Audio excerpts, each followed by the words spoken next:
building. 33, go. 2033, go. You have the air.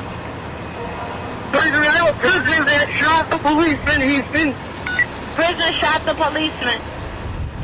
I heard when a man... I have a police officer shot. His offender is the one that did the original to the shooting. Took the officer's gun. He's last seen headed down California. I'm working on more information. I don't know what officer this is. 031, male black, heavy, hat, has a firearm, black man, tall, short hair. I got a male, black, tall, short hair. I heard California and Winamac. Is the offender no? There's rules to this, unwritten but understood. Hospitals, that's neutral ground.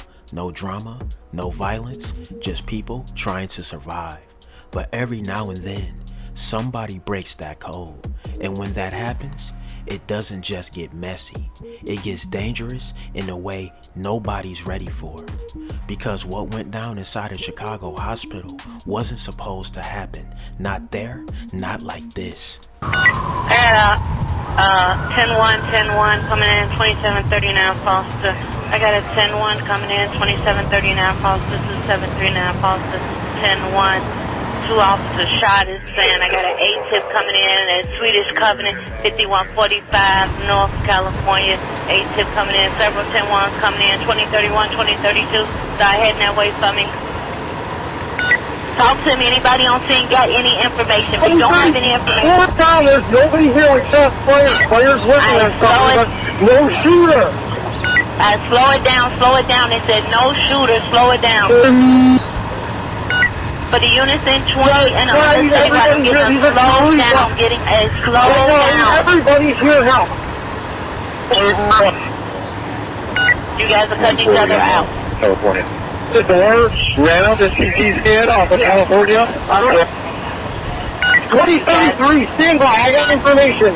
It started off regular. A suspect already in cuffs, picked up on a robbery situation. Nothing major on paper. Just another arrest in a city that sees it every day. But something wasn't right.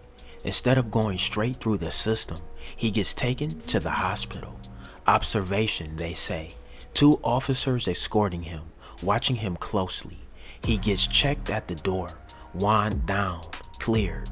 No weapon detected. Everything says controlled. But sometimes control, that's just an illusion waiting to break. Is breaking news from CBS News Chicago.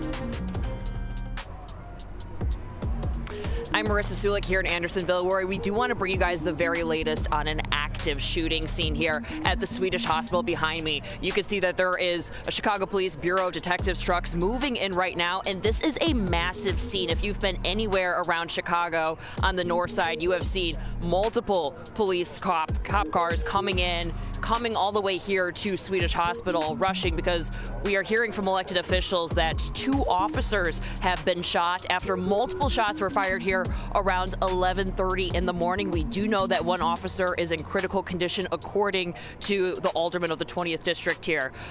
We did also see 1 ambulance as we were here heading to Masonic. We are told that that is where the people who were possibly shot or wounded here are being taken. We do not know their conditions again at this time, but according to elected officials, 1 is in critical condition. We also know there's another scene on Winona where we have crews going right now, but this is just a massive scene here. There are cop cars from all across the city here attending to what is going on. If you are in this area, it is very difficult to get around due to traffic and road closures, so there are people asking to avoid this area if at all possible. But again, this is an active shooting situation. We do know, according to elected officials, that 2 officers were shot after multiple shots were fired at Swedish Hospital here this morning. Again, they're also asking if you are in this area to shelter in place because we just don't know what exactly is going on yet. We are waiting to get more information from police at this time, but again, still a very active scene here at Swedish Hospital here behind me. Inside is business as usual. Doctors moving, patients waiting, machines humming in the background, and then everything changes. No buildup, no warning, just a sudden shift. Gunfire echoes through a place that's supposed to save lives. 2 officers, right there with him, become the targets. And in those few seconds, whatever grip they thought they had on the situation is gone, completely gone. He shot the door off. Everybody off the air except for 33. And we don't know where he went. He's leaving though supposedly. But supposedly he has a firearm. 33, go. 2033, go. You have the air. 33, I know a prisoner that shot the policeman. Prisoner shot the policeman. I heard when a man I have a police officer shot. His offender is the one that did the shooting. Just the officer's gun. He's last seen headed down California. I'm working on more information. I don't know what officer this is. 031, male black, heavy hat, has a firearm, black man, tall, short hair. I got a male, black, tall, short hair. I heard California and Winamac. Is the offender no longer on scene?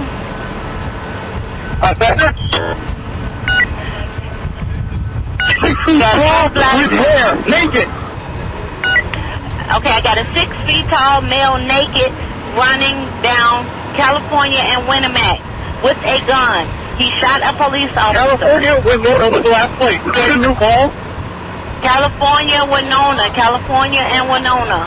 SWAT, I think there's a California Winona on the side entrance. Just to the Cali and Winona side entrance. The intersection. Do I have 1 or 2 shots? 2 policemen shot, SWAT. 2 officers shot. Who's with the officers that are shot? 2033 is with the hot end. I need send me some more cars from other districts. We can use their help. I don't need cars from other. Hold on, I got cars. I'm trying to get cars from other districts. I got 2 shot and critical. MS Plan 1, 5145 North California. MS Plan 1, 5145 California.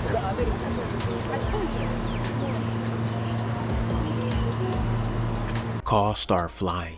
First responders get the alert. Then it escalates fast.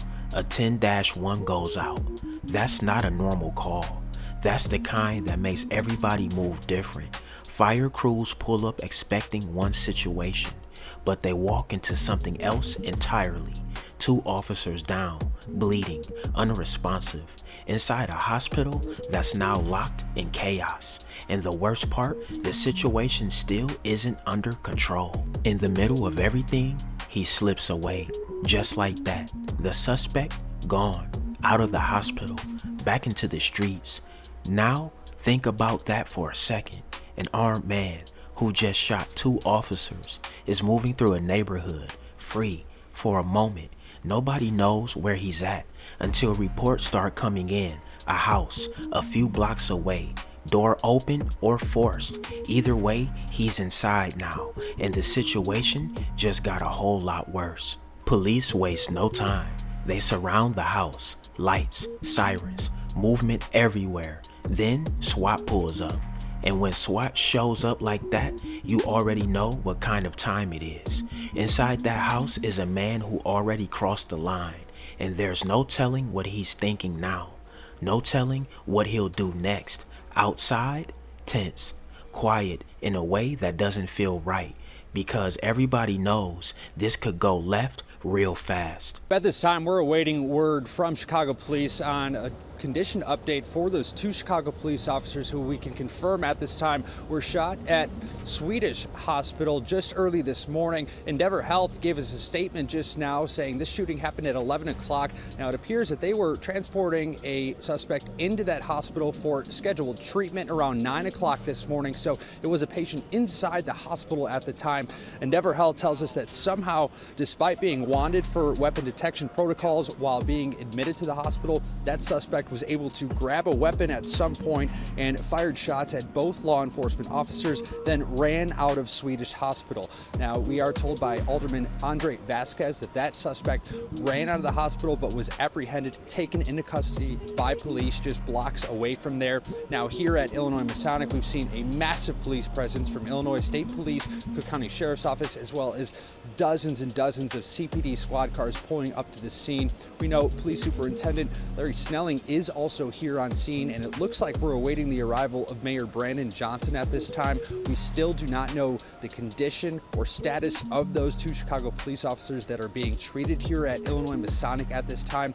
Police tell us there will be a press conference here shortly right outside the hospital, so we're awaiting word on that. But just alarming details of everything that led up to this incident. We've seen a lot of people around this hospital just very concerned hearing the news of 2 Chicago police officers being shot and critically hurt in this shooting. Everyone just hoping for the best at this time. So we'll have some more updates as they come in. Right now, we're just waiting on this press conference. Eventually, they bring him out in custody. Weapon recovered, situation contained, but it's already too late to call it a win. Both officers were rushed out, fighting for their lives. One of them didn't make it. 38 years old, 10 years on the job. The other still holding on. Critical. One Chicago police officer has been shot and killed, and another is fighting for his life in critical condition. It was a chaotic scene outside a hospital on Chicago's North Side today. The 2 male officers were shot inside Swedish Hospital in Lincoln Square around 11 this morning. The suspected gunman, a prisoner who was brought to the hospital for treatment, is now in police custody. We are learning the officer who died is 38 years old. We have team coverage on this tragic and difficult day. Our Victor Jacobo is live at Illinois Masonic, where those officers were transported for treatment. But we begin with Marissa Sulik at Swedish Hospital, where it all unfolded. Marissa. Dave, we are here outside Swedish Hospital at the corner of Foster and California, where you can see behind me it is still taped off as they continue to investigate. This morning, people all across the north side could hear and see Chicago police cars speeding to Swedish Hospital. That's where dozens of cars packed the perimeter as SWAT teams, the ATF, and Chicago police detectives started to investigate what happened here after 11:30 this morning, according to elected officials. And when we came out, we saw like more and more police cars just coming this way. Endeavor Health says a person was brought to Swedish Hospital Emergency Department around 9 this morning. They say they have weapon detection protocols, and the person was wanded when they got here and escorted by law enforcement at all times. Law enforcement sources say 2 officers were shot by a prisoner in the hospital who managed to grab a gun and shoot them. Those officers were transported to Illinois Masonic Medical Center in critical condition. As for the shooter, photos show him naked, holding what looks like a hospital gown, running through the neighborhood. SWAT teams then surrounded a home on Winona, and photos show them put the suspect in custody. We got word of it as it was happening, so we got word out to the neighbors to steer clear the area. 40th Ward Alderman Andre Vasquez says it was a frightening scene and mourning for people in his jurisdiction. He says he hopes the 2 officers pull through as he continues to learn more details. We get the information necessary to make sure justice is served, and we have information on what may need to be improved as far as protocol. If there were something that may have occurred there that allowed this to happen. Now, Endeavor Health also adds that no patients or team members were injured during this incident. Live outside Swedish Hospital, Marissa Sulik, CBS News, Chicago. Dave. Marissa, thank you. Victor Jacobo is live for us outside Illinois Masonic Hospital, where those officers were taken. Victor, what can you tell us? CPD Superintendent Larry Snelling and Mayor Brandon Johnson spoke to reporters about an hour ago at a news conference. Their main message is for people to pray for the families of these officers in this incident. The 2 officers who were shot at Swedish Hospital were brought here to Illinois Masonic. One died. The other, Superintendent Snelling says, is, quote, fighting for his life. At this news conference, we learned more about these officers. The one who died was 38 years old and a 10-year veteran of CPD. The other, who is injured and again fighting for his life, was a 58-year-old and a 21-year veteran, 57-year-old and a 21-year veteran of the department. Snelling and Johnson both say that officers here in Chicago go to work every day with the risk of entering these dangerous situations. Here's what they said at this news conference. There's a lot to go through, These are the dangers of policing. This is a very and extremely dangerous profession. But our officers go out there every single day and they do this work, knowing that when they go into these environments that they're not safe. But they accept that, and that's the work that they do. I want to thank our Chicago Police Department for showing up every single day for the people of this city. I want to thank the city of Chicago for putting their arms around our officers. This tragedy and this loss is not only heartbreaking, but it's a constant reminder of why we have to continue to ensure that our police department has the services and resources that they need to effectively do their job. Now, at this news conference, I did ask Superintendent Snelling if any other officers were with the two that were shot at the time of the incident. He told me it was just those two who were handling the situation at the time. Now, that procession for that fallen officer started here at Illinois Masonic. Dozens of officers and other officials lined up to honor him before he was taken to Cook County Medical Examiner's office. We also want to turn your attention to a live picture of where that procession will eventually end at the ME's office. Now, when that procession started, the superintendent, before that took off, did a call and response with officers present where he said, quote, "He will never be forgotten." And the officers here who were lined up responded to that and repeated what Snelling said. Now, there are still a lot more to learn. Snelling said that the investigation into everything that unfolded today remains ongoing. And now, the questions start stacking up. How does a man get a gun inside a hospital? How does something controlled turn deadly that fast? And the one nobody really wants to say out loud, if it can happen in a hospital, what place is really off limits? Because in this city, sometimes it's not the loud situations you gotta watch, it's the quiet ones that flip into something deadly without warning. Alright y'all, there y'all have it, man. That's the crazy story of the man already detained in CPD custody, getting free, shooting 2 police officers, killing 1, and the other one is fighting for his life. Get in that comment section, man. Let me know what y'all think. Drillers and trappers, we outside trapping and drilling 247. Don't go nowhere. Watch that next video. Gang!